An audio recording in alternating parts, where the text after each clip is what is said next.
Hi, my name is Chris Ralph, and this is a talk about how to stake and hold your own mining claims.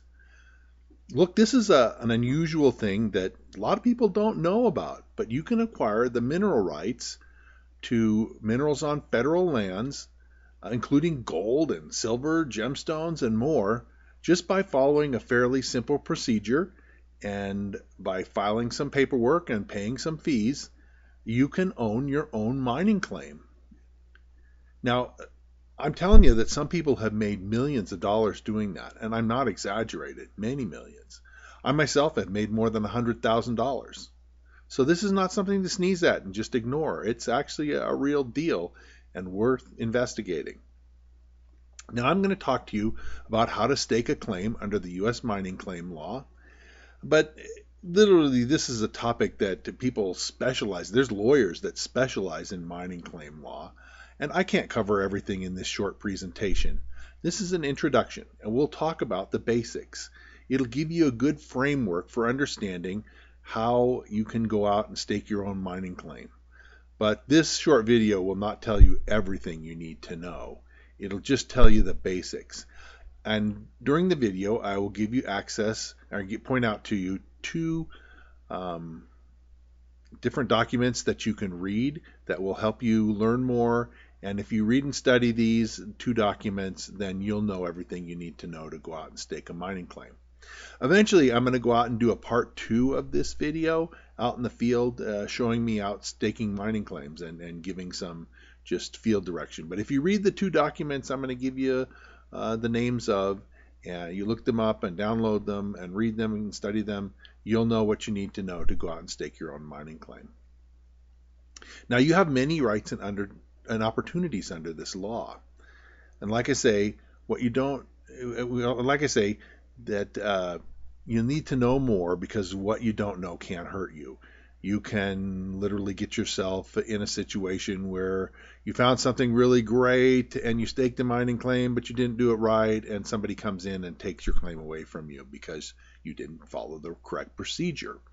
So, like I say, I'm going to give you opportunities for further study. If you study this up and do what you're supposed to do and follow the correct procedure, you'll avoid legal messes and you'll be in good shape, and you'll be able to own your own mining claims relatively inexpensively. Now, part of the whole deal about finding open land to claim. You have to make a discovery. There's all kinds of old mines and prospects across the western United States, and that's probably the kind of places that you may be looking at in your search for someplace to stake a mining claim. Now, the mining law does not apply in all 50 states.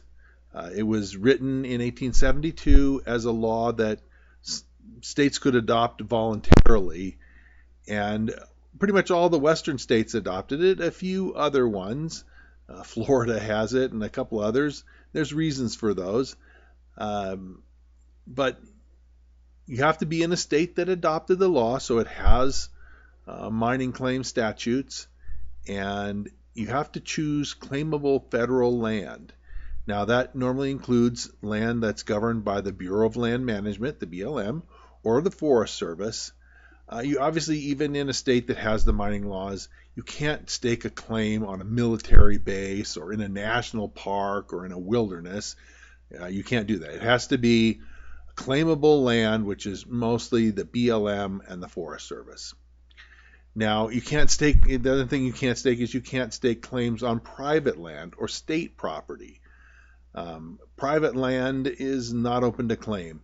There are a few states that have a provision for staking a state mining claim on state property, but it's not a federal mining claim. The state of Alaska has a procedure for staking state mining claims on state property.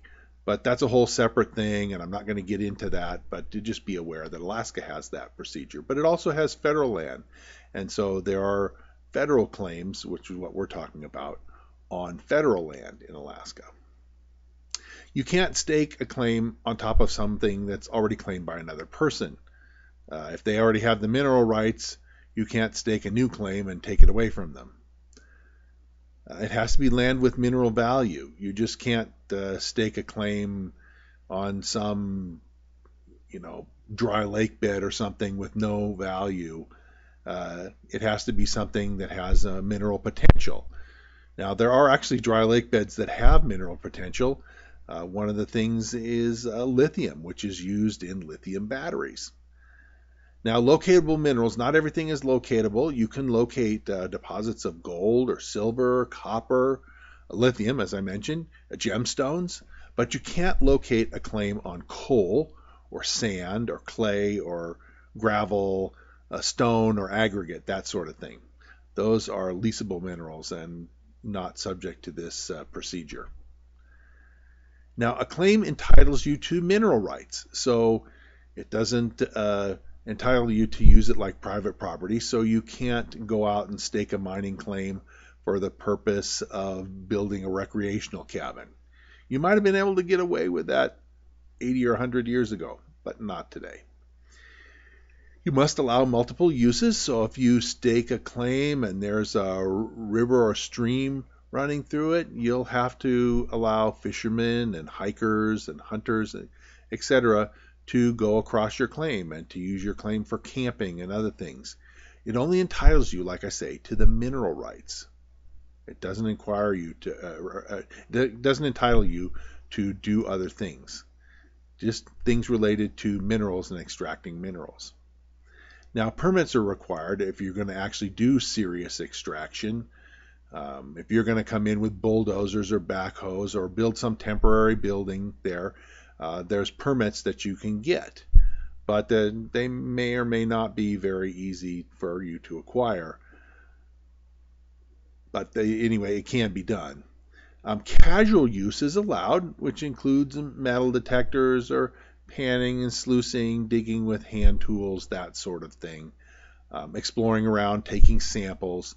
Those are considered casual use and don't require any special permit. Permits may be required for suction dredging if you're in a national forest, depending on the supervisor in charge. It's kind of a decision that some supervisors say yes, others say no. There's two different types of claims. One is a placer claim, and those are staked for loose material like gold nuggets and gravels. It's a placer even if the gravels are cemented and old. It's still a placer if it's loose materials. Now, Hardrock claims are for materials in place. That would be like veins or mineralized rock zones or other ore bodies of a mineral in place. That's what you'd stake a Hardrock claim for. Now, staking your claim requires field monuments. In addition to filling out some paperwork and paying some fees, you actually have to go out and put on the ground a location notice that announces hereby, comes Chris Ralph to stake this mining claim.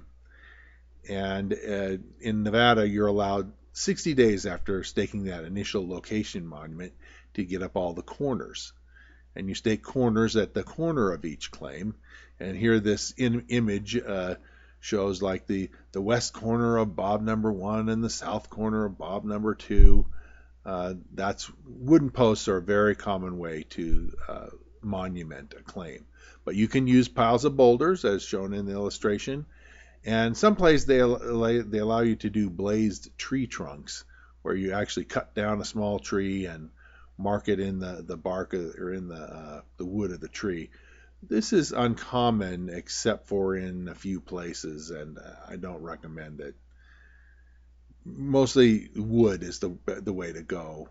Piles of rocks if you really have an emergency and you don't have any other option. So after you stake the claim, you have to put the corners up and that sort of thing. You file your paperwork with the Bureau of Land Management and the local county offices. Every state that has mining claims has a designated state office where you go to file your mining paperwork. For Nevada, that office is in Reno.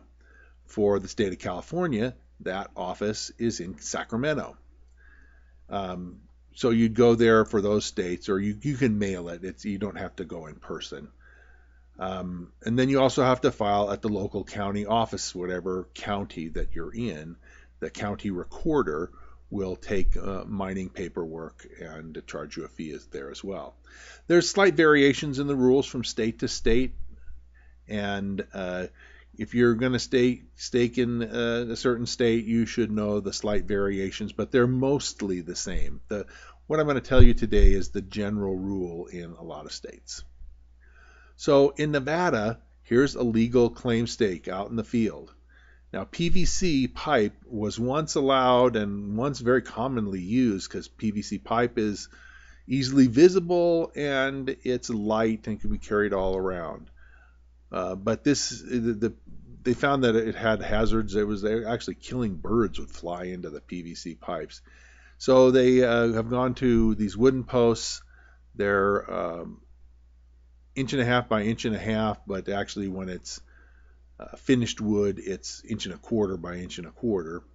And they have points on the bottom that they saw on these things. And so you can put a post like this in the ground, hammer it into the dirt, and put a few rocks at the base like this shows to help support it. And you now have a legal claim monument. You can't really see very well on this one, but it does have a labeling as to what the corner is for this claim corner.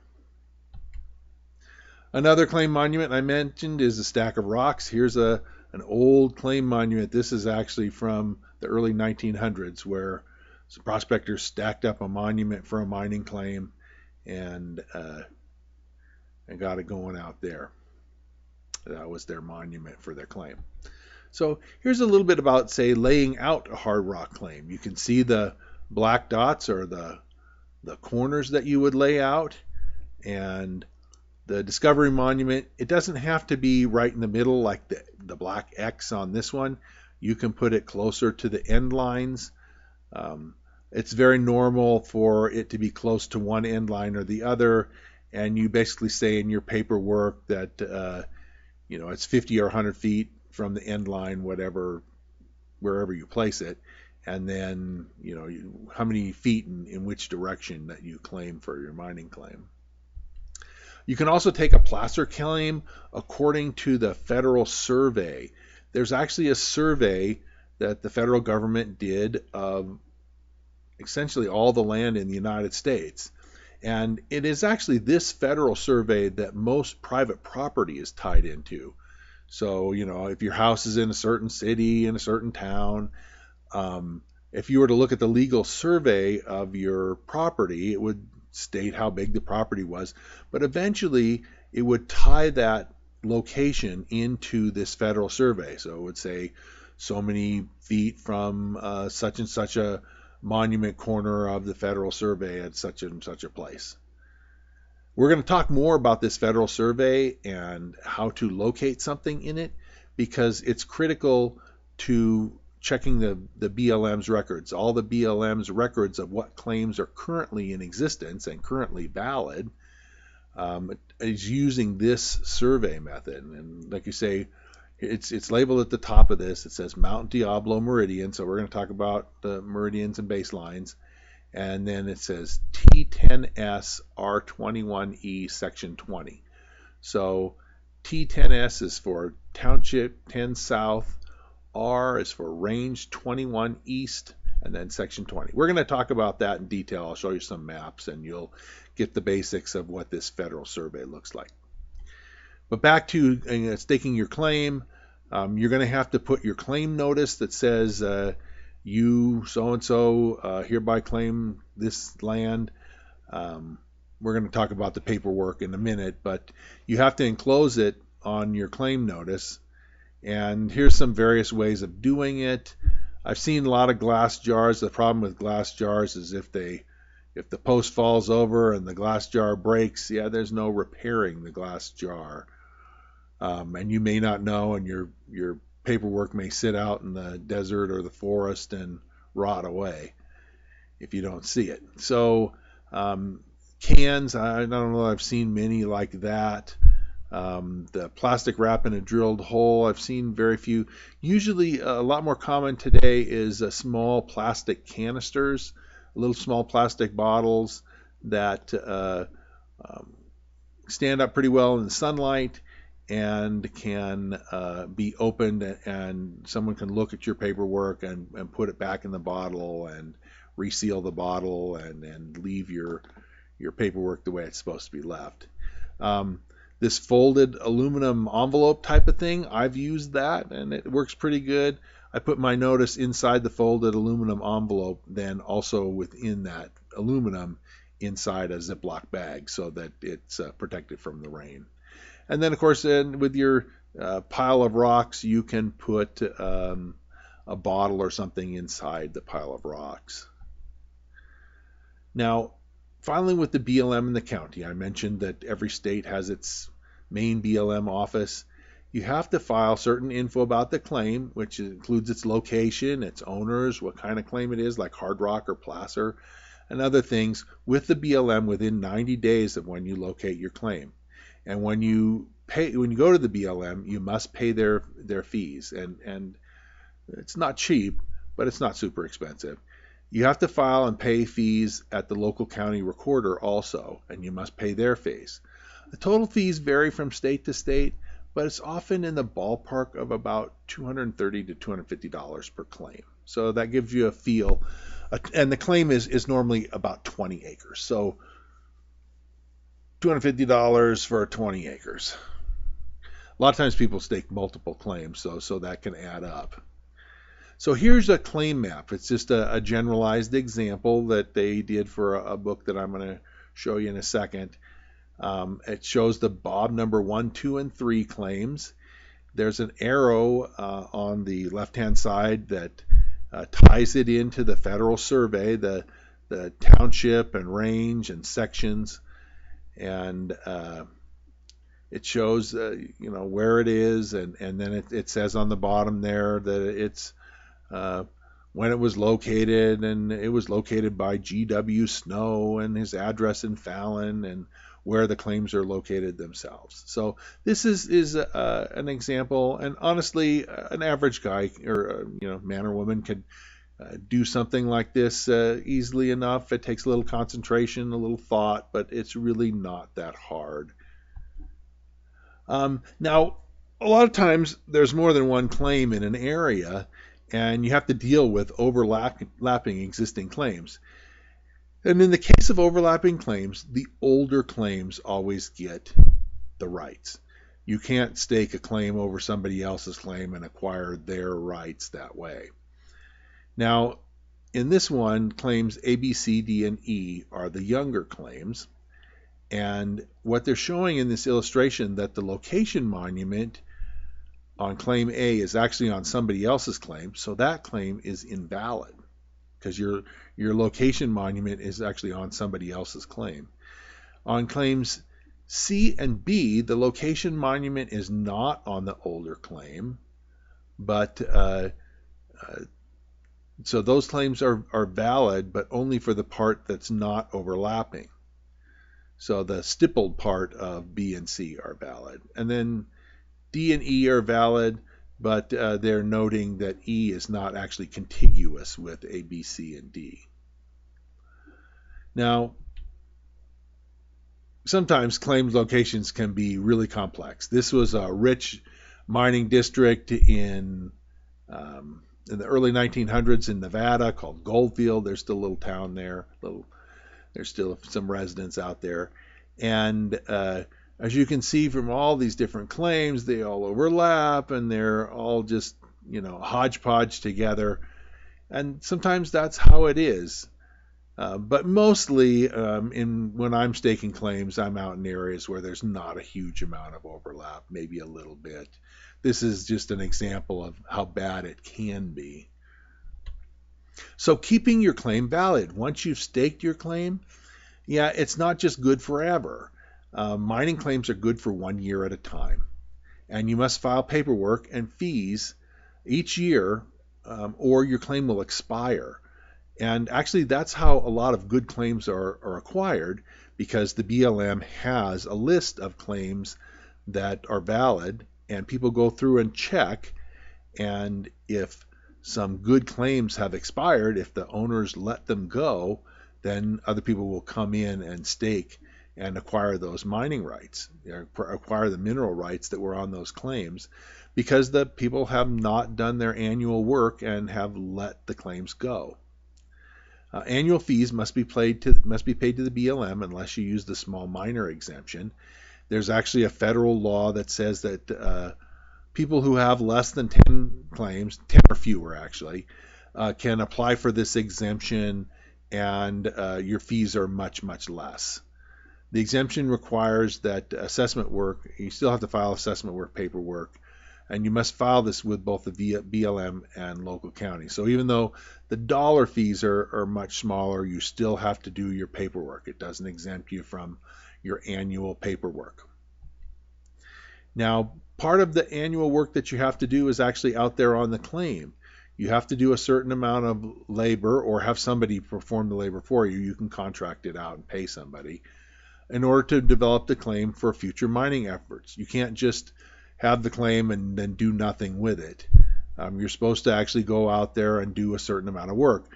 Now, the law hasn't been changed since the 1800s. When they passed the law, $100 worth of work was a lot of work, and now $100 worth of work is not very much.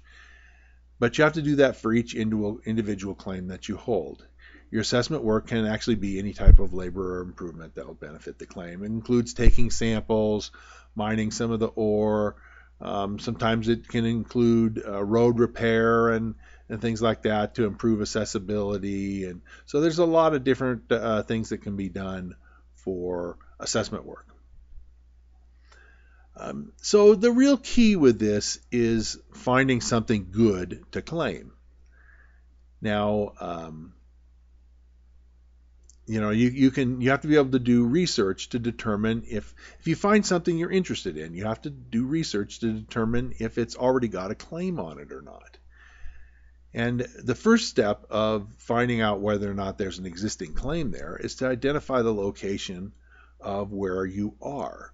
And that I mentioned is this federal survey system. It's how land locations are identified. It's a section, each section is a square mile, and then a township and range, which that's a grid system, but a township is 6 miles by 6 miles, so 36 sections in a township. Most property, like I said, most private property is ultimately tied into this system also. The survey system can be found on USGS topo maps and a lot of other maps, and there are internet programs that can convert latitude, longitude coordinates into the section, township, and range system. So here's some basic information about that. You can see the different colors on the left. Now for Northern California and all of Nevada, all of those are on what's called the Mount Diablo baseline and meridian system. And they tie into a prominent mountain, Mount Diablo, in the San Francisco Bay Area. And then they count these 6 mile by 6 mile townships off from that. So looking at the map on the right that shows Tonopah, you can see below Tonopah there's a line there that says baseline, and it counts 38, 39, 40, 41, 42. Okay, so let's look at number 40 where it says Weepaw Hills right above it. That is 40 6-mile square townships east of Mount Diablo in the Bay Area. And that's how they count that off. So they count these townships off, and then they count them north and south. So there's a line that actually goes just east of Tonopah that goes north and south. And that line counts 1N and then 1S, 2, 3. So that's actually the line that goes through Mount Diablo. And 1N is 1 north. So the Weepaw Hills area would be in section 1, township 1 north, so it's on the north side of the line, and range 40 east from Mount Diablo. Okay, and Tonopah itself is going to be in township 42 east, range 2 north. You see how that system works? It can tell you, so now you've tied it down to these 6 square mile townships. The next step then is to go from the 6 square mile townships to 1 square mile sections. And on the right, you see a little map drawing out how they lay them out. So in the upper right-hand corner is section 1, and then 1 through 6, 7 through 12, 13 through 18, 19 through 24, and so on, all the way down to 36. And these were actually how the surveyors laid them out back in the 1800s and early 1900s when this survey was still being done. So let's say you are interested in the Bell of Tonopah mine, which is located just north of the city of Tonopah. Now, we said that that's Range 42 East and Township 1 North. And if you'll notice that the way the townships sit, Tonopah kind of straddles 1 North, the city of Tonopah straddles 1 and 2 North. So north of Tonopah is going to be 2 North. And you'll see that just to the east of Tonopah, there's a little red 36. And that's the bottom corner, the 36th township. And 1 north, 1 township north, and 1 township east, or 1 township north and 1 township west is the Bell of Tonopah mine. And so you can look on this other little map, you see 1 north and 1 west is section 26. So the Bell of Tonopah mine is in section 26, township 2 north, range 42 east. And you could go into the BLM system and look up that designation and see what claims were in that section, if any.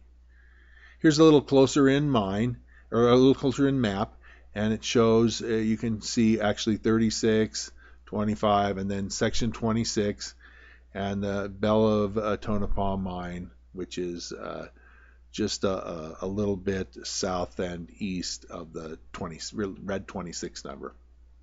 So that's how you can research stuff on these maps to find prospects and mines and stuff that you might be interested in. So once you find someplace that's open and available, then you have paperwork to fill out. And here's a form. This is one for a placer claim, which would be in the state of Nevada.